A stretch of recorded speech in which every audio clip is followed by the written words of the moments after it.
Uma tesoura escondida no fundo da bolsa. Um vidro de tinta vermelha guardado em segredo. E o sorriso mais falso que essa novela já mostrou na tela.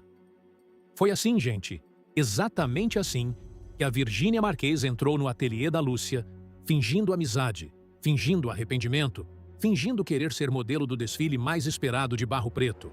Mas o que essa mimada não imaginou, o que ela nunca poderia adivinhar, é que do outro lado daquela cortina tinha uma amiga observando cada movimento dela, e uma princesa esperando o momento exato para virar o jogo na frente da elite inteira. E quando eu digo virar o jogo, meu povo, eu tô falando de uma humilhação tão grande, tão pública, tão exposta no meio do Grêmio Recreativo, que a Virgínia saiu daquele salão transformada na maior piada da cidade. Se você acompanha essa história comigo, já deixa o like agora, se inscreve no canal e ativa o sininho, porque o que eu vou contar nos próximos minutos é cena por cena, detalhe por detalhe, do dia em que a vilã caiu sozinha na armadilha que ela mesma cavou. Respira fundo aí, porque essa reviravolta começa antes mesmo dela colocar o pé naquele provador. Tudo começa quando a Virgínia, lá na casa dos pais, escuta uma conversa que não devia escutar. A Aurelinda, aquela funcionária dedicada que serve à família Marquez, estava comentando com a Marta sobre o tal desfile que a Lúcia e a Teresa iam fazer no Grêmio Recreativo. Lembram que a Dora teve aquela ideia genial de promover um desfile de moda na cidade para divulgar Barro Preto e ainda dar um empurrãozinho no ateliê da nossa princesa? Pois é, gente, a notícia chegou nos ouvidos errados, ou melhor, nos ouvidos certos para dar mais sal nessa história.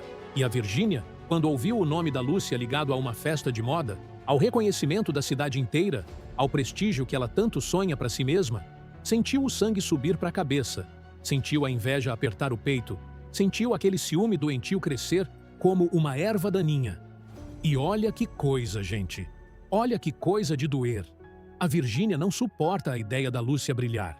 Ela não suporta que a costureira humilde, aquela que ela tentou expulsar do Grêmio, aquela que ela acusou injustamente de roubo de joias, aquela que ela tentou sabotar com vestidos rasgados, esteja conquistando o coração de Barro Preto inteirinho.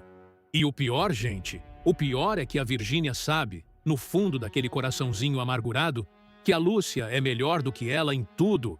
É mais bonita, é mais talentosa, é mais bondosa, é mais elegante. E isso, meu povo, isso fere o orgulho da mimada como nenhuma outra coisa no mundo. Foi aí, gente, foi exatamente aí que a Virgínia teve a ideia mais venenosa, mais maquiavélica, mais traiçoeira que essa novela já viu até agora. Ela decidiu, com aquele sorrisinho cínico que a gente já conhece, que ia se infiltrar no desfile, que ia se aproximar da Lúcia fingindo amizade, que ia se oferecer como modelo só para ter acesso aos bastidores e destruir tudo por dentro. Misericórdia, gente! Misericórdia! Quem é que tem coragem de tanto? Quem é que tem maldade para tanto? Só a Virgínia mesmo. Só essa cobra criada no luxo. Essa serpente vestida de moça de família. E não foi só isso, gente. Calma que a Graça entrou na jogada e piorou tudo. Aquela Graça, sogra do capeta, mãe coruja do mirinho que cobre todas as maldades do filho e ainda quer mais. Viu a Virgínia entrando em desespero e se ofereceu para ajudar no esquema. A Graça abriu a bolsa, tirou um maço de dinheiro e disse que pagaria tudo o que fosse preciso para Lúcia ser humilhada de uma vez por todas. Não pode ser, gente, não pode ser. Essa mulher é o capeta em saia rodada. É a sombra que segue a Virgínia em cada plano sujo. É a mestra de todas as maldades dessa novela. E olha que tem o Gendal lá em Batanga, tem o Mirinho aqui no Brasil, mas a Graça consegue ser ainda mais vil do que esses dois juntos, quando coloca a mãozinha numa intriga. A Virgínia pegou o dinheiro da Graça e foi correndo para a rua. Foi de loja em loja, foi de armarinho em armarinho, comprando tudo o que precisava para destruir o desfile. Comprou tesoura grande, daquelas afiadíssimas, gente, daquelas que cortam pano fino num corte só. Comprou álcool, aquele álcool transparente que mancha tecido nobre na hora. Comprou tinta vermelha, sangue puro derramado em pó, daquela que entranha na fibra e nunca mais sai. E ela ria, gente, ela ria sozinha, imaginando a Lúcia chorando no meio do salão, imaginando os vestidos em pedaços, imaginando o sonho do ateliê desmoronando bem na frente de Barro Preto inteira. Eu fico arrepiada só de imaginar essa cena, eu juro pra vocês. E o detalhe que me deixou de queixo caído, gente, foi a Virgínia ensaiando o sorriso falso na frente do espelho. Ela ficou ali horas, treinando aquele bico melado de mel, treinando aquele olhinho marejado de falso arrependimento, treinando aquela voz docinha de quem quer pedir desculpa para Lúcia. Ela montava cada gesto, calculava cada palavra, decorava cada mentira que ia dizer. É de impressionar, gente. É de impressionar como o mal pode ser tão bem planejado, como a maldade pode usar tanta dedicação, como uma alma podre pode investir tanto para destruir o sonho de quem só quer trabalhar honestamente. E aí, meu povo, a bomba estoura quando a Virgínia chega no ateliê da Lúcia na manhã seguinte. Ela apareceu lá toda produzida, toda perfumada, toda cheia de sorrisinhos, batendo na porta como se fosse a melhor amiga do mundo. Lúcia, coitada, abriu a porta e quase caiu para trás de susto vendo aquela aparição inesperada. Imagina, gente, a mulher que jurou destruir você, a mulher que mandou o inspetor te prender por crime que você não cometeu, a mulher que mandou queimar os convites do seu evento, essa mesma mulher batendo na sua porta com cara de quem virou anjo da noite pro dia. A Virgínia entrou no ateliê com aquela voz melosa, gente, daquela voz de pidão que dá nojo de tão falsa, e começou a despejar mentiras uma atrás da outra. Disse que tinha pensado muito sobre a vida, disse que tinha rezado e se arrependido de todo o mal que tinha feito, disse que queria fazer as pazes com a Lúcia diante de toda Barro Preto. E para provar essa mudança maravilhosa de coração, gente, ela se ofereceu como modelo principal do desfile. Disse que queria desfilar com a peça mais bonita. Disse que queria mostrar para a cidade inteira que ela apoiava o ateliê da Lúcia. Disse que estava disposta até a pagar uma quantia generosa para participar como destaque do evento. Meu Deus do céu, gente, eu não acreditei nessa cara de pau. Eu juro para vocês que se a Lúcia tivesse caído nessa, eu ia jogar o controle da televisão na parede. Mas calma, calma, que a nossa princesa não nasceu ontem, viu? A Lúcia ouviu cada palavra com aquele olhar penetrante de quem desconfia, de quem já viu coisa demais nessa vida, de quem aprendeu a ler as entrelinhas das pessoas. E a Niara, ai a Niara, mãe é mãe. Gente, mãe sente no pé do estômago quando alguém quer machucar a filha. A Niara cruzou os braços, encostou na parede do ateliê e começou a observar a Virgínia com aquele olhar de leoa pronta para atacar. E foi aí que a Niara puxou a Lúcia para o canto e sussurrou tudo o que estava sentindo. Disse para a filha tomar cuidado. Disse que aquela mudança repentina era pura encenação. Disse que a Virgínia não muda de pele assim do dia para a noite. A Niara tem aquela sabedoria de quem viveu na corte de Batanga, de quem aprendeu a reconhecer traição olhando nos olhos, de quem sabe que serpente é serpente e nunca vai virar pomba branca.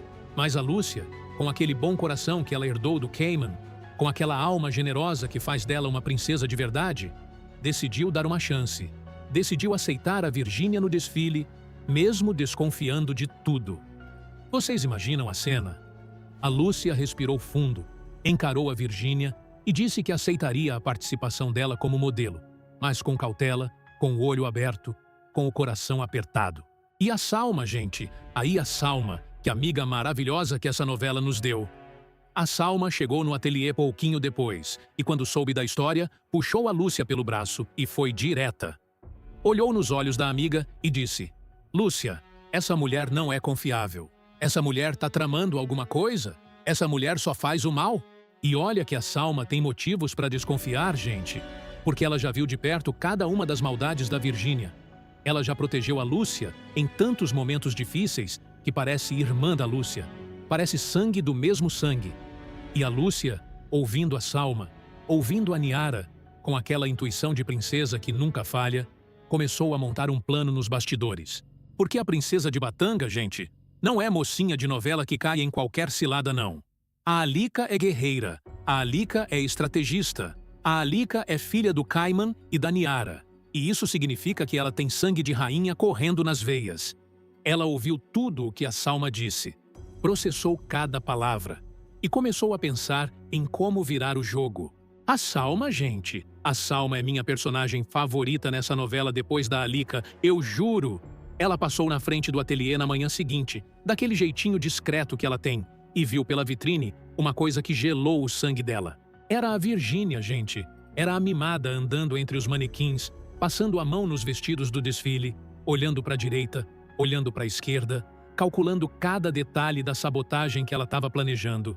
A Salma não acreditou no que estava vendo.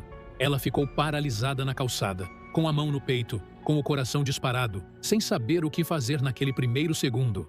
Mas a Salma é mulher de ação, gente. A Salma é amiga de verdade. E ela não perdeu tempo. Saiu correndo, atravessou a praça, foi direto na casa da Lúcia bater na porta com aquela urgência de quem traz notícia de vida ou morte. E a Lúcia, abrindo aquela porta, viu a amiga ofegante, vermelha, com os olhos arregalados, e na hora entendeu que alguma coisa muito grave tinha acontecido. A Salma puxou ela para dentro do quarto, fechou a porta atrás de si e despejou a notícia. Disse que tinha visto a Virgínia mexendo nos vestidos do ateliê, disse que a vilã estava reconhecendo o terreno, disse que a tal sabotagem era questão de horas.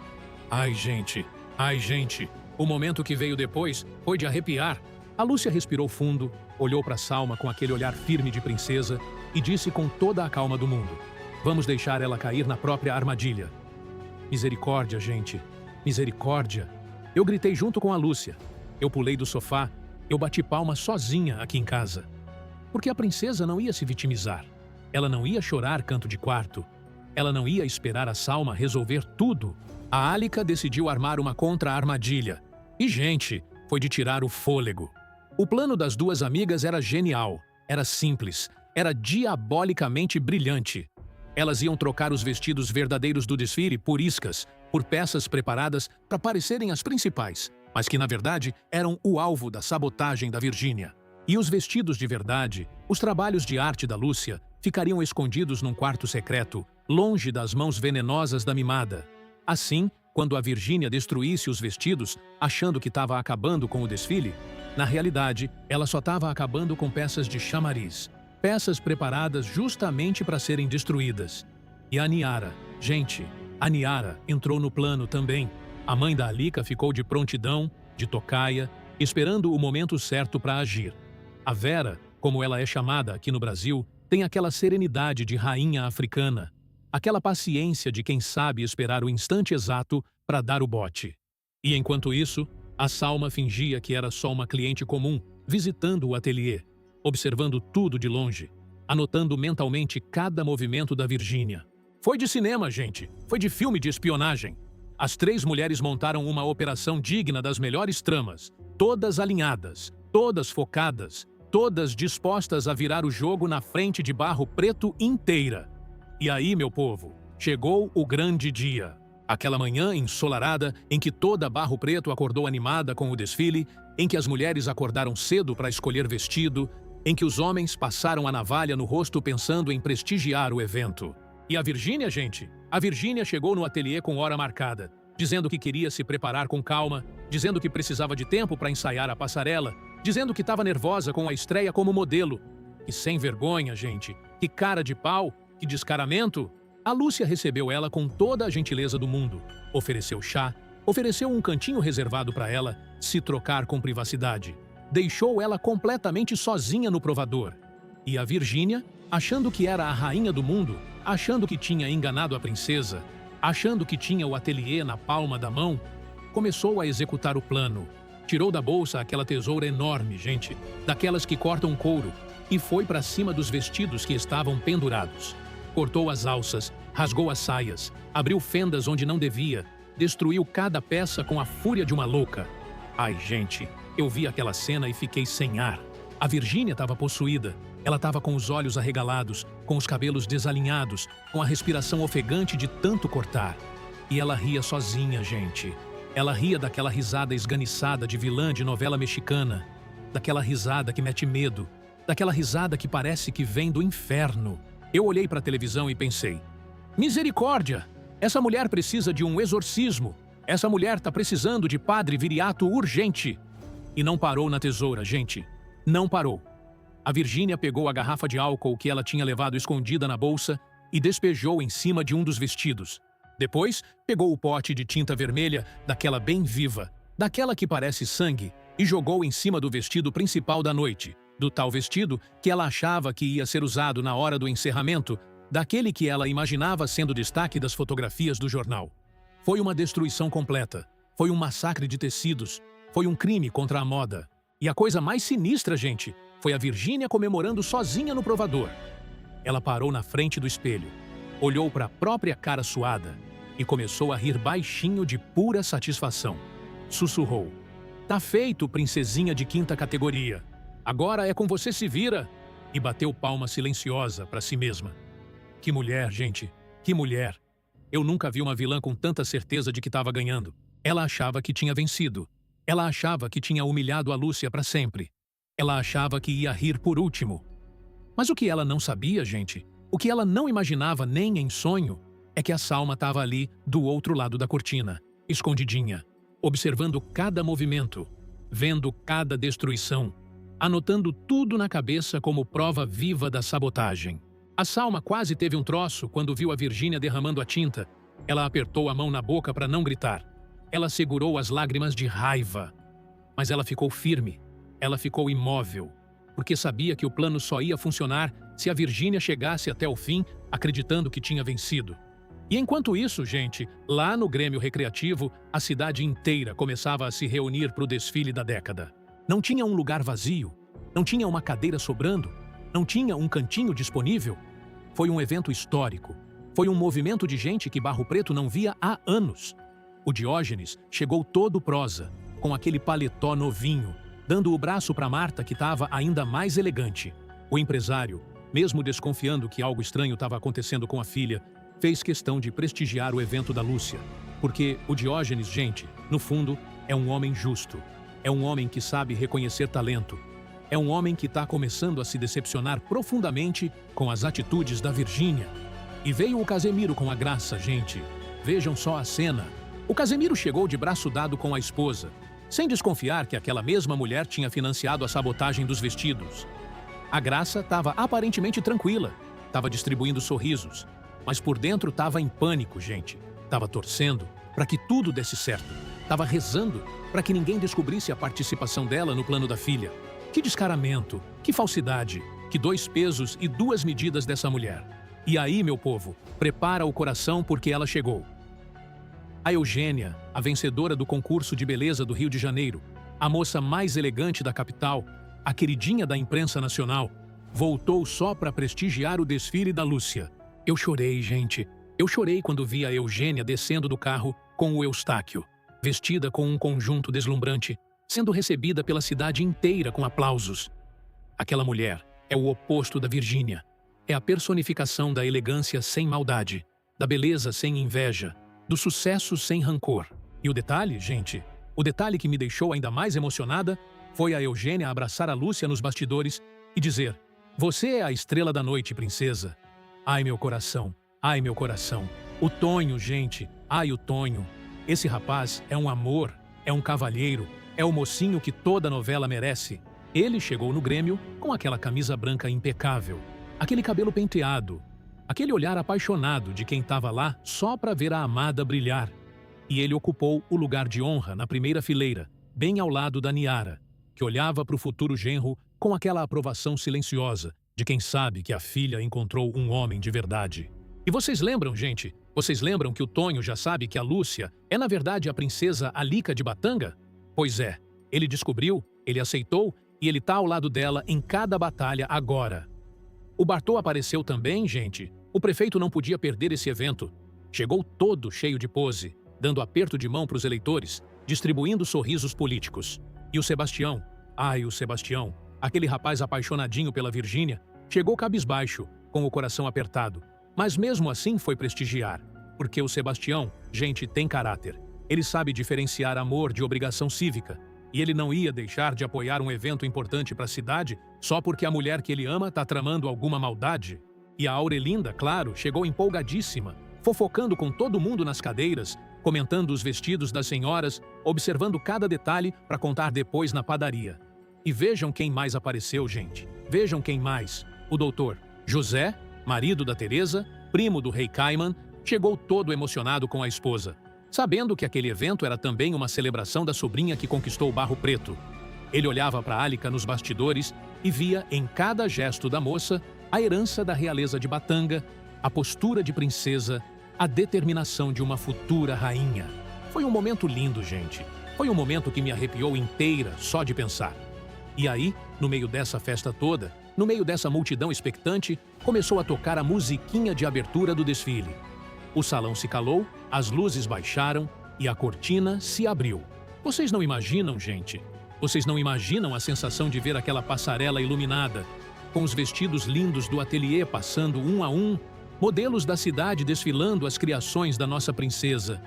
Cada vestido era uma obra de arte. Cada peça era um sonho costurado com as mãos da Alica e da Teresa. E a plateia aplaudia, gente, aplaudia de pé, aplaudia com lágrimas nos olhos. Mas o ápice, o grande momento, o instante mais esperado da noite, foi quando entrou na passarela a tal Virgínia Marquez. Ela apareceu lá no fundo do salão com aquele vestido que ela mesma tinha sabotado, achando que era um modelo qualquer, achando que tinha trocado a peça por uma cópia inofensiva, sem saber que aquele vestido era justamente o vestido que ela tinha rasgado, manchado e destruído. Misericórdia, gente! Eu fiquei tensa só de ver ela colocando o pé na passarela. A Virgínia entrou rebolando. Gente, ela entrou se requebrando toda. Ela entrou achando que era a estrela da noite. Ela queria, no fundo, que a Lúcia visse aquela entrada triunfante e morresse de inveja. Mas o que ela não percebia, gente, o que ela não enxergava por causa da soberba, era que o vestido dela estava todo rasgado nas costas, estava com a saia desfiada na barra, estava manchado de tinta vermelha na frente. Aquilo parecia um vestido pós-tornado, parecia roupa de mendiga rica, parecia troféu de batalha perdida. E a plateia, gente, a plateia foi entendendo aos poucos. Primeiro veio um sussurro, depois veio um cochicho, depois veio uma risadinha contida. As pessoas começaram a apontar com discrição, a esconder o sorriso atrás da mão, a olhar de canto para os vizinhos. E a Virgínia, coitada, ela achava que aquelas reações todas eram de admiração, ela achava que estava arrasando, ela achava que era o sucesso da noite. Ela rebolava cada vez mais, ela jogava o cabelo para trás, ela mandava beijinhos para o público. Que coisa mais ridícula, gente, que situação mais constrangedora. Eu nunca tinha visto uma cena dessas. A mulher se achando o máximo e a plateia toda segurando o riso para não desabar de uma vez só. Foi de chorar, foi de bater no peito, foi de querer pular dentro da televisão para avisar a coitada que ela estava virando palhaça em rede aberta. Mas calma que ainda piora, gente, ainda piora. E aí, no meio dessa caminhada, a Virgínia começou a notar uma coisa estranha no olhar das pessoas. Ela percebeu que a Aurelinda tinha tampado a boca com o leque para não rir. Ela viu que a Marta estava com os olhos arregalados de horror, com a mão no peito como se estivesse passando mal. Ela olhou para o Diógenes e o pai estava com a testa franzida, com a cara fechada, sem entender o que estava acontecendo. E foi nesse instante, gente, foi nesse exato segundo que a Virgínia abaixou os olhos para si mesma e viu o estado do vestido. Meu Deus do céu, gente, a cara dela, a cara dela. Eu juro para vocês que eu nunca vou esquecer aquela cara. A Virgínia ficou pálida, ficou roxa, ficou verde, ficou amarela, tudo ao mesmo tempo. Os olhos arregalaram, a boca caiu aberta, as mãos foram para a cabeça num gesto desesperado de quem entende, naquele segundinho fatal que destruiu o próprio vestido sem saber. Foi de aplaudir em pé, foi de gritar de alegria, foi de dar pulo no sofá. E a plateia, gente, a plateia não aguentou mais. Quando a Virgínia parou no meio da passarela, com aquela cara de bezerro desmamado, quando ela tentou cobrir o vestido com as mãos, sem conseguir, quando ela percebeu que estava no centro de todos os olhares do salão, foi aí que veio a explosão de gargalhadas. Foi uma gargalhada coletiva, gente. Foi uma gargalhada que ecoou pelo Grêmio inteiro. Foi uma gargalhada que chacoalhou os lustres. Todo mundo rindo, todo mundo apontando, todo mundo se divertindo com o desastre da mimada. A Virgínia, desesperada, começou a tentar sair da passarela correndo. Mas o salto alto, gente, o salto alto traiu ela. Ela tropeçou no próprio pé, gente. Ela tropeçou no salto que era mais alto do que a vergonha que ela tinha sentido na vida. E caiu. Caiu de 4 no chão do palco, na frente da elite inteira de Barro Preto.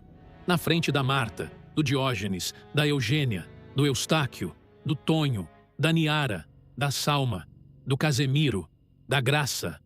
Foi de cair o queixo, gente. Foi de cair o queixo. E quando todo mundo achou que o ridículo tinha chegado ao máximo, gente, foi aí que a Salma entrou em cena. A nossa Salma, a amiga heróica, a guerreira silenciosa, subiu naquela passarela com a tesoura da Virgínia na mão.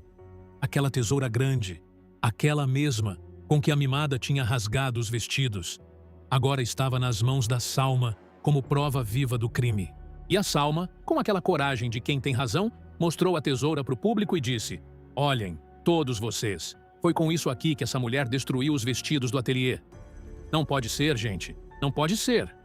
Eu gritei junto com a Salma, eu chorei junto com a Salma, eu bati palmas sem parar, porque era o momento da justiça, era o momento da verdade, era o momento em que a maldade ia ficar exposta diante da cidade inteira. E a Aurelinda, gente, a Aurelinda, que tinha visto a Virgínia se comportando estranho no corredor dos bastidores, levantou da cadeira e confirmou tudo. Disse que viu sim a Virgínia entrando no provador com pacotes suspeitos. Disse que viu sim a mimada saindo de lá com cara de quem tinha aprontado. Aurelinda virou heroína, gente. Aurelinda virou testemunha de acusação naquele segundo. E o Diógenes? Ai, meu coração! O Diógenes não acreditava no que estava ouvindo. Ele olhava para a filha caída no chão, com o vestido em farrapos, com a tinta vermelha escorrendo, e perguntava em silêncio onde foi que ele errou, onde foi que ele falhou como pai, onde foi que ele permitiu que a Virgínia se transformasse nesse monstro de inveja. E foi aí, gente, foi exatamente nesse momento mágico que a Lúcia subiu na passarela. A nossa princesa Álica apareceu lá no alto da escadinha, vestindo o vestido verdadeiro, o vestido original, o vestido principal da noite que tinha sido escondido em segurança. Era uma peça deslumbrante, gente. Era de cair o queixo. Bordado à mão, com detalhes em dourado, com um corte que valorizava a silhueta majestosa da princesa de Batanga. Foi como se uma rainha tivesse aparecido no meio do salão. A plateia engasgou, gente. A plateia ficou em silêncio absoluto por alguns segundos antes de explodir num aplauso em pé. Todo mundo levantou, todo mundo bateu palma, todo mundo gritou: bravo! A Lúcia caminhou pela passarela com aquela postura de realeza, com aquele andar de quem é filha de rei, com aquele olhar firme de quem acabou de vencer mais uma batalha. E o Tonho? Ai, o Tonho! Eu vi o Tonho com lágrimas nos olhos, gente. Eu vi aquele homem chorando de orgulho da mulher que ele ama. E a Lúcia, com toda a elegância do mundo, parou no centro da passarela, olhou para Virgínia caída aos seus pés e começou a falar. Ela disse, com aquela voz firme e clara, que sabia desde o início da sabotagem. Disse que a Salma tinha visto a Virgínia mexendo nos vestidos pela vitrine. Disse que ela e a amiga tinham trocado as peças por iscas justamente para desmascarar a mimada. Disse que tudo aquilo tinha sido planejado para Barro Preto descobrir, de uma vez por todas, quem era a Virgínia Marquês de verdade. Misericórdia, gente, misericórdia. O salão veio abaixo. A Virgínia, no chão, começou a chorar. Mas era um choro de raiva. Era um choro de vergonha. Era um choro de quem se viu derrotada em público. O Diógenes levantou da cadeira e foi caminhando até a filha, com passos pesados, com cara de quem estava envelhecendo 10 anos a cada metro. E a Marta, coitada da Marta, gente, ela caiu em prantos ali mesmo, sem conseguir se levantar, vendo a maldade da filha confirmada na frente de toda a elite de Barro Preto. A Marta gritou: meu Deus, minha filha, o que você fez? E enfiou o rosto nas mãos, sem coragem de olhar para os vizinhos, sem coragem de encarar a vergonha. E o Casemiro? Gente, o Casemiro virou para Graça com o olhar duro, aquele olhar de quem estava juntando as peças do quebra-cabeça, e disse baixinho: foi você que ajudou nisso, não foi? A Graça empalideceu, gente. A Graça quase teve um troço. Mas ela tentou disfarçar. Tentou negar com a cabeça. Tentou inventar que não sabia de nada. Mas o Casemiro, com aquele faro de homem honesto, com aquele instinto de marido cansado das maldades da esposa, sabia. Ele sabia que a Graça tinha o dedo em tudo e jurou em silêncio que ia cobrar tudo da mulher quando chegassem em casa. E aí, gente, a humilhação só ia crescendo. A cidade inteira começou a cochichar, a apontar para Virgínia, a comentar entre si o tamanho do escândalo. A Eugênia, aquela mulher elegante que voltou do Rio só para prestigiar o evento, virou para Marta e disse com toda a sutileza: sua filha se autodestruiu, dona Marta. Sabotou a si mesma. Não há nada que possa ser feito agora. E a Marta, gente, a Marta concordou em silêncio com lágrimas escorrendo pelo rosto. Porque a verdade, meu povo, é que a Virgínia foi vítima da própria armadilha, foi presa na própria teia, foi devorada pela própria peçonha. O Sebastião, ai, o Sebastião, aquele apaixonado eterno, levantou da cadeira para tentar ir ajudar a Virgínia, mas foi segurado pelo Onildo. O Onildo segurou o ombro do amigo e disse: "Deixa, Sebastião. Agora ela precisa enfrentar as consequências sozinha." E o Sebastião, com o coração partido, sentou de novo, sem coragem de olhar para a mulher que ele amava, se debulhando em lágrimas no meio do palco. Porque o Sebastião, gente, mesmo amando a Virgínia, sabe que ela precisa aprender com seus erros. Sabe que ele não pode protegê-la de tudo. Sabe que essa lição era necessária. E a Aurelinda, gente, a Aurelinda já estava pegando o chapéu para sair correndo daquele Grêmio. A coitada da empregada queria espalhar a fofoca na velocidade da luz. E ela conseguiu mesmo, viu? Ela já estava sussurrando para Dona Belmira, ela já estava trocando olhares com a Adonis, ela já estava preparando o discurso que ia soltar na padaria do seu Miguel na manhã seguinte. A Aurelinda jurou para si mesma que ia contar essa história em cada esquina, em cada porta, em cada janela de barro preto. E olha que ela cumpre, gente. A Aurelinda é boca larga das antigas. E enquanto isso, o Diógenes chegou perto da filha e a levantou do chão. Mas ele não foi carinhoso, gente. Ele não foi compreensivo. O empresário olhou para Virgínia com decepção, com raiva, com uma dor que vinha lá de dentro do peito. E disse, alto e bom som para todo mundo ouvir: "Virgínia, você vai para casa agora, sob escolta, e nós vamos conversar muito seriamente sobre o tipo de mulher que você se tornou." Foi de tirar o chapéu, gente. Foi de tirar o chapéu pro Diógenes. A Marta, gente. Ai, a Marta. Ela se levantou cambaleando e foi acompanhar a filha e o marido. Mas mesmo no meio da vergonha, mesmo no meio da humilhação pública, a Marta ainda tentava proteger a filha. Ela passou o braço por trás das costas da Virgínia. Ela fez uma muralha humana entre a filha e os olhares da elite. Ela tentou minimizar o ridículo. Porque mãe é mãe, gente. Mãe é mãe mesmo. Quando a filha é a pior vilã do mundo, mãe sempre tenta proteger. Mas dessa vez, gente, dessa vez a Marta não conseguiu. Ela estava também envergonhada demais. Estava decepcionada demais. Estava sem saber para onde olhar diante da elite que assistia tudo. E a Virgínia, com o vestido em farrapos, com o cabelo desalinhado, com o rímel escorrendo pelo rosto, começou a gritar enquanto era arrastada pelo pai. Ela jurou de cabeça erguida. Ela jurou com a voz embargada. Ela jurou diante de toda Barro Preto que ia se vingar da Lúcia. Disse que aquilo não ia ficar assim. Disse que a costureirinha de quinta categoria ia pagar caro pelo escândalo. Disse que a guerra entre elas ainda estava só começando. Mas vejam só, gente, vejam só, ninguém levou a sério. Foi de fazer pena, gente. Foi de fazer pena. A Virgínia gritando promessas de vingança e o pessoal todo dando risada no canto, dando tapinha na boca para não rir alto, fazendo deboche em silêncio. Porque a Virgínia, naquele momento, perdeu o respeito da cidade, perdeu a credibilidade da sociedade, perdeu o medo que as pessoas tinham dela. De vilã temida, ela virou piada pública. De moça invejada, ela virou objeto de mofa. De orgulho de família, ela virou vergonha do clã Marquês. E o Casemiro, aproveitando o momento, levou a Graça para um canto reservado e começou a discutir baixinho com a esposa. Ele olhava nos olhos dela e cobrava. Ele apertava o braço dela com firmeza. Ele lembrava ela de cada uma das maldades que ela tinha incentivado nos últimos meses. A Graça tentava se defender, tentava virar a história, tentava jogar a culpa na Virgínia. Mas o Casemiro, gente, o Casemiro estava cego de raiva. Ele disse que tudo o que aconteceu de ruim com o Tonho, com a Lúcia, com a família, tinha o dedo da Graça por trás. E pela primeira vez, gente, pela primeira vez nessa novela, a Graça ficou sem resposta, sem desculpa, sem como se safar. E o Sebastião, gente, ai o coração do Sebastião. Eu juro que tive vontade de abraçar esse rapaz. Ele estava ali na cadeira, com os olhos cheios de lágrimas, vendo a mulher que ele ama virar piada. E mesmo assim, ele não conseguia odiar a Virgínia.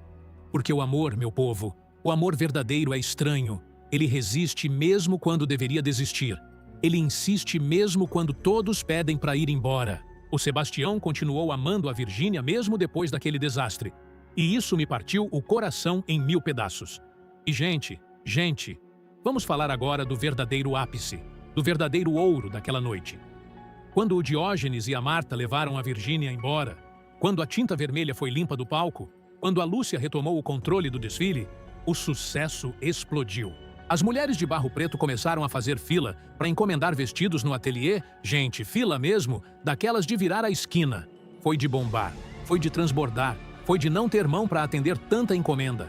A Marta, mesmo envergonhada, fez a primeira encomenda da noite. Ela tinha prometido antes que ia encomendar peças no ateliê da Lúcia. E como mulher de palavra, ela cumpriu.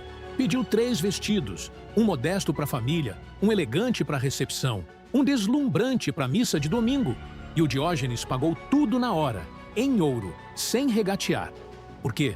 O empresário, gente, o empresário sabe reconhecer talento, sabe valorizar trabalho honesto. E ele queria de coração apoiar a Lúcia depois de tudo que a filha dele tinha aprontado. A Eugênia, vencedora do concurso do Rio, fez uma encomenda enorme também. Pediu 5 vestidos para levar para a capital. Disse que ia usar todos em eventos importantes.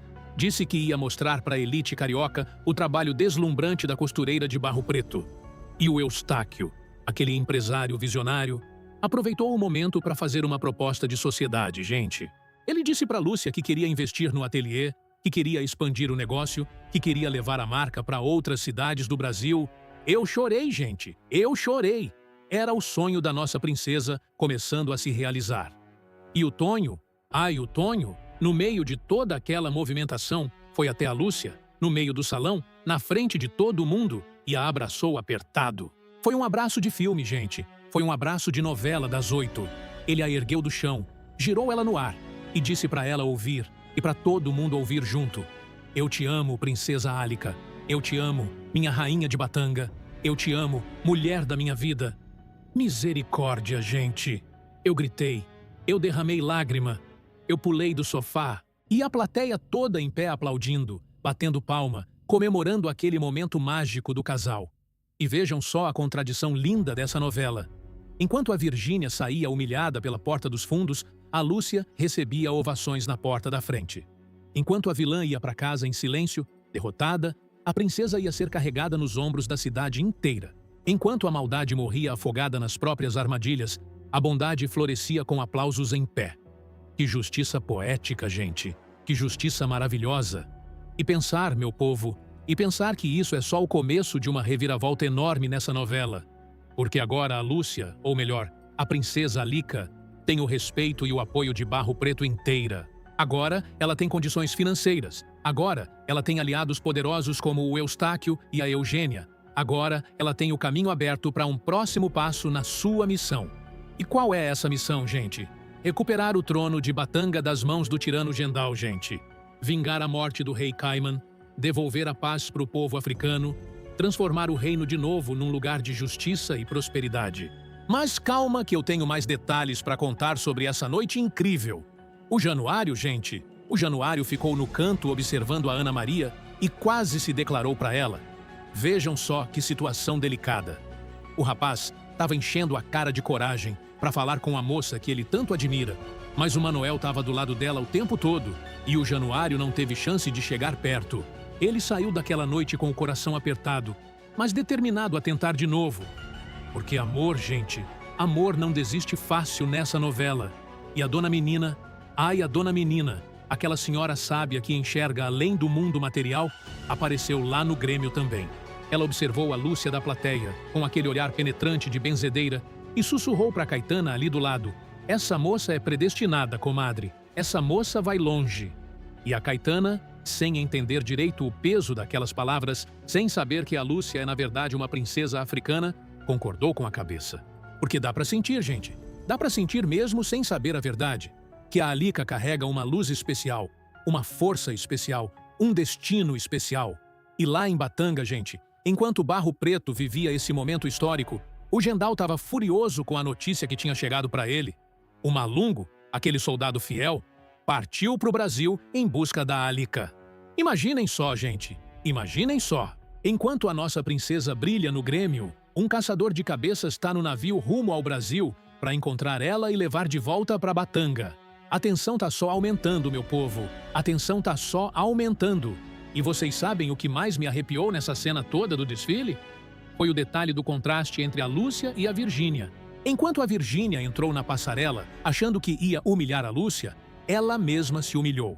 Enquanto a Lúcia esperava com paciência o momento certo de agir, foi ela quem teve o triunfo.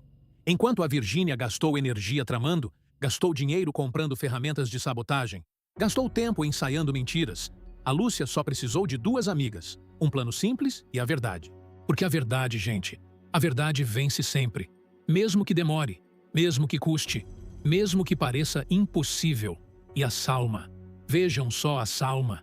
Aquela moça que sofre em casa por amor proibido ao Tonho. Aquela que tem a família querendo casar ela com o Fuad.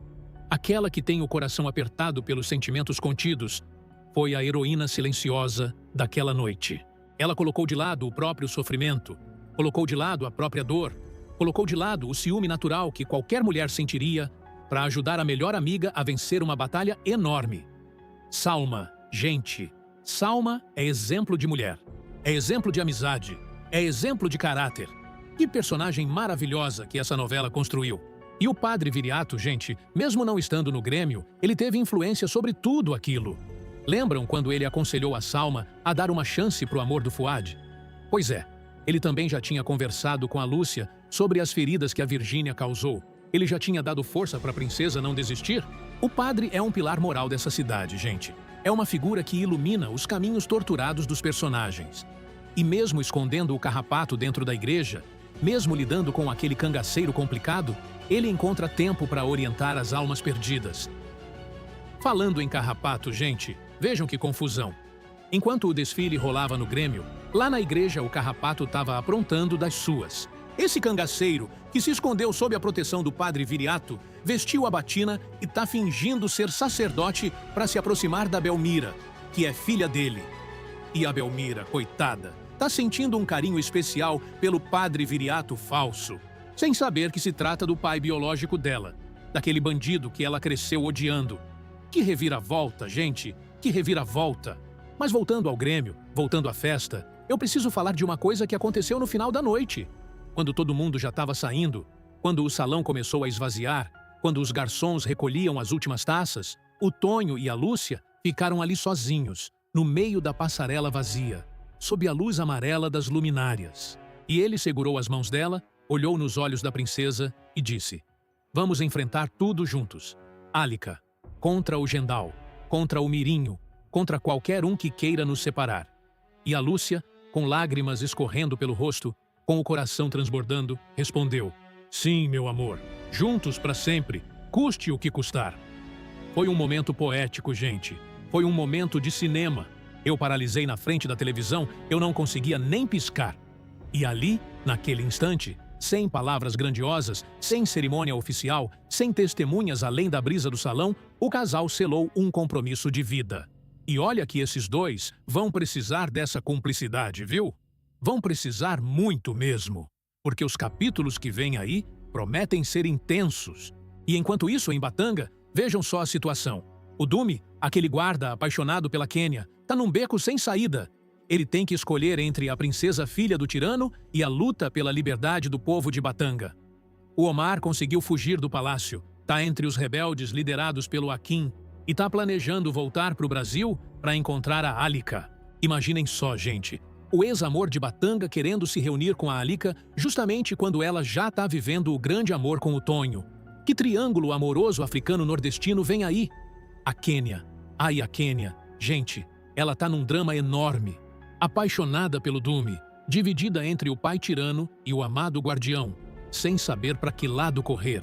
E o pai dela, o Gendal, descobriu que ela tá apaixonada pelo Dumi e tá tramando para separar os dois. Vai dar pano pra manga, meu povo. Vai dar pano pra manga. E olha que a Imani, aquela impostora que se fez passar por Álica, agora tá lá no palácio seduzindo o Gendal. O Pascoal, cúmplice da Imani, tá agora chefiando a guarda real.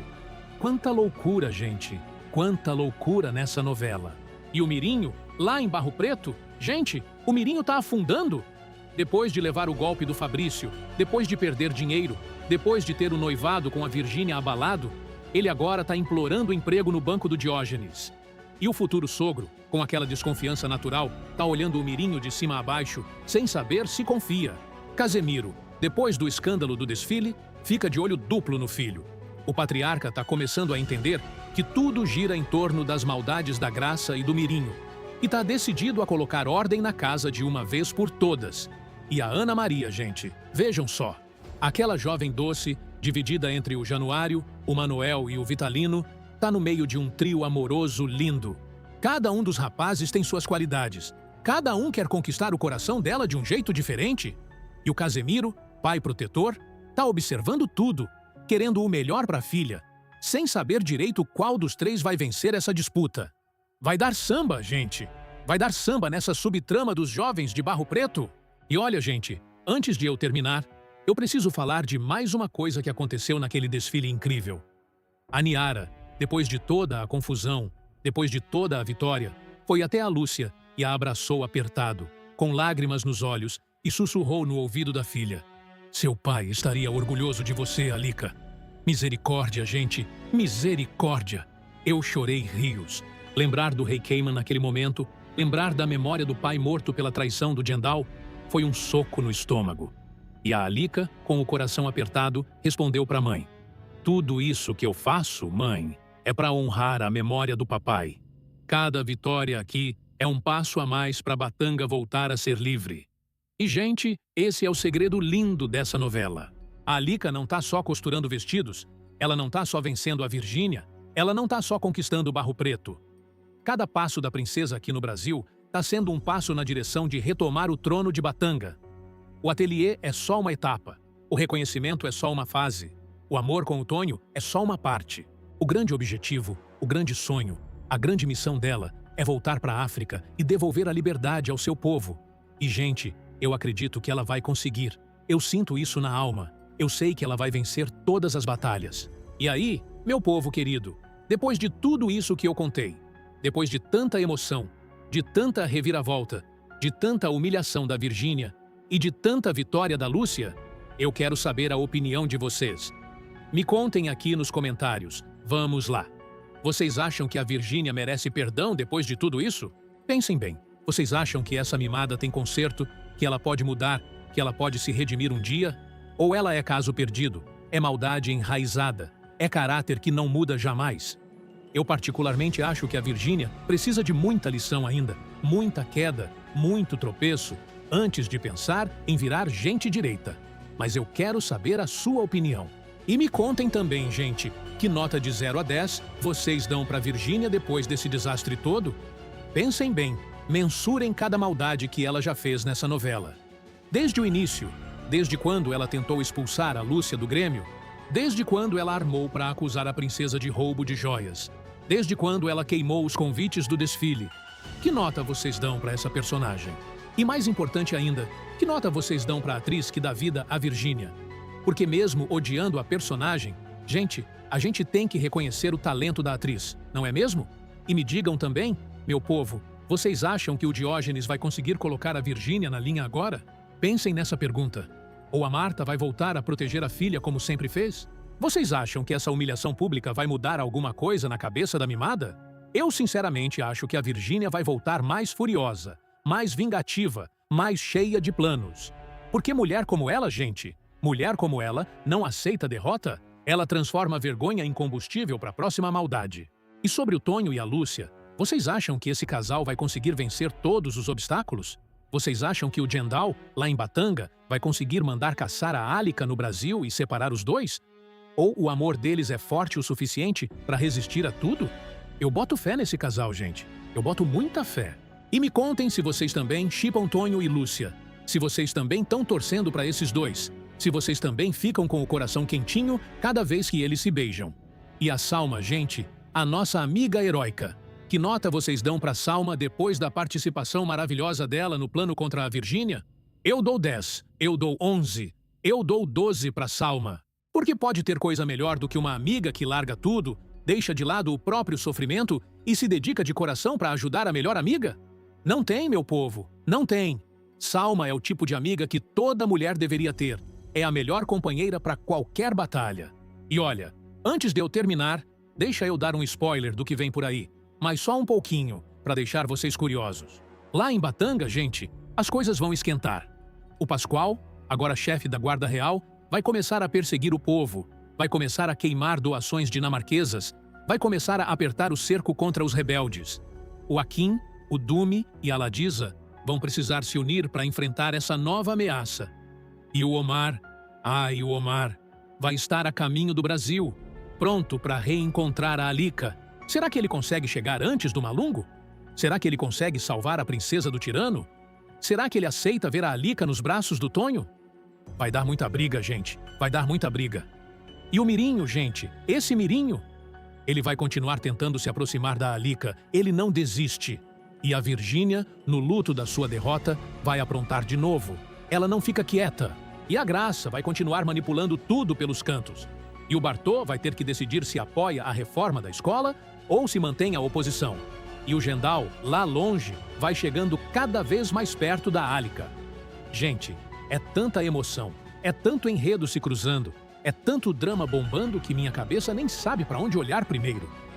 E então, meu povo amado, se você chegou até aqui no vídeo, se você acompanhou cada palavra dessa história maravilhosa, se você se emocionou junto comigo, faz uma coisa por mim, faz uma coisa que vai me deixar muito feliz. Deixa aquele likezão maravilhoso aqui embaixo no vídeo, deixa aquele coraçãozinho vermelho pulsando, mostra pro YouTube que esse canal merece chegar em mais pessoas. E não esquece de se inscrever no canal se você ainda não é inscrito, porque eu trago resumo de novela todos os dias, com toda a emoção, com toda a dedicação, com todo o carinho que vocês merecem. E ativa o sininho, gente. Ativa aquele sininho de notificações, porque assim, toda vez que eu postar um vídeo novo, você é avisado na hora, em primeira mão, antes de todo mundo. E vai lá nos comentários, gente. Vai lá deixar a sua opinião sobre o capítulo, sobre os personagens, sobre as reviravoltas. Eu leio todos os comentários. Eu respondo o máximo que posso. Eu adoro saber o que vocês pensam. E se você quiser, marca aquele amigo ou amiga que também ama a nobreza do amor, chama ela para assistir o vídeo com você, para vocês comentarem juntos cada momento dessa novela linda. E também, meu povo, compartilha o vídeo nas suas redes sociais. Manda no grupinho do WhatsApp da família, posta no Facebook, manda no Instagram para suas amigas. Quanto mais gente conhecer esse canal, quanto mais gente acompanhar as novelas com a gente, mais legal vai ficar a nossa comunidade. E quem sabe a gente não cria até um clubinho de torcida pela princesa Alika, hein? Eu apoio essa ideia em peso. Eu sou suspeita para falar, mas eu acho que a Alika é uma das melhores protagonistas que a teledramaturgia brasileira já criou. Antes de eu encerrar de vez, deixa eu deixar um recadinho para Virgínia da nossa novela, se a personagem pudesse me ouvir. Olha, dona Virgínia, a senhora pisou no tomate. A senhora se enrolou na própria armadilha. A senhora virou piada de barro preto inteira. Da próxima vez, sugiro humildemente que a senhora pare de tramar contra os outros e tente cuidar da própria vida.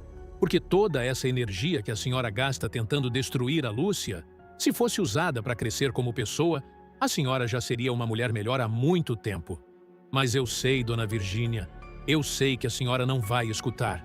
E é justamente por isso que a senhora continua sendo essa vilã maravilhosa de assistir. Esse personagem irritante de adorar odiar. E para fechar com chave de ouro, gente, deixa eu compartilhar com vocês uma reflexão que eu tive vendo esse desfile incrível. A justiça, meu povo, a justiça nessa novela funciona de um jeito poético. Funciona de um jeito que faz a gente acreditar de novo no equilíbrio do universo. Quem faz o mal, mais cedo ou mais tarde, recebe o que merece. Quem trabalha honestamente, quem trata bem o próximo, quem cuida da família, recebe a recompensa. E isso, gente, isso é uma lição linda que a novela passa pra gente todos os dias, mesmo no meio de tanta tragédia, mesmo no meio de tanta vilania. Porque no fundo, o bem sempre vence, a verdade sempre aparece, o amor sempre triunfa. E olha, sem demagogia, sem firula, sem enrolação, eu quero agradecer demais a cada um de vocês que está aqui comigo nesse canal. Vocês são a melhor comunidade do YouTube. Vocês são os melhores comentaristas. Vocês são as pessoas mais carinhosas que eu poderia ter encontrado. Cada like de vocês, cada comentário, cada inscrição me motiva demais a continuar trazendo esse conteúdo com amor e dedicação. Então, de coração, muito obrigada por estarem aqui. Muito obrigada por confiarem no meu trabalho. Muito obrigada por fazerem parte dessa família. A gente se encontra no próximo resumo, viu? E vai ter muita emoção, prometo. Vai ter a chegada do Malungo no Brasil, vai ter a Imani aprontando ainda mais lá em Batanga. Vai ter o Omar a caminho da Alika. Vai ter a Virgínia tentando se reerguer das cinzas. Vai ter o Mirinho aprontando mais um esquema. Vai ter o Tonho lutando para proteger a princesa. Vai ter de tudo. Não percam, não deixem de assistir, não deixem de comentar. Até o próximo capítulo, meu povo, e que a gente continue se emocionando juntos com A Nobreza do Amor. Tchau, tchau. Beijo no coração e até já.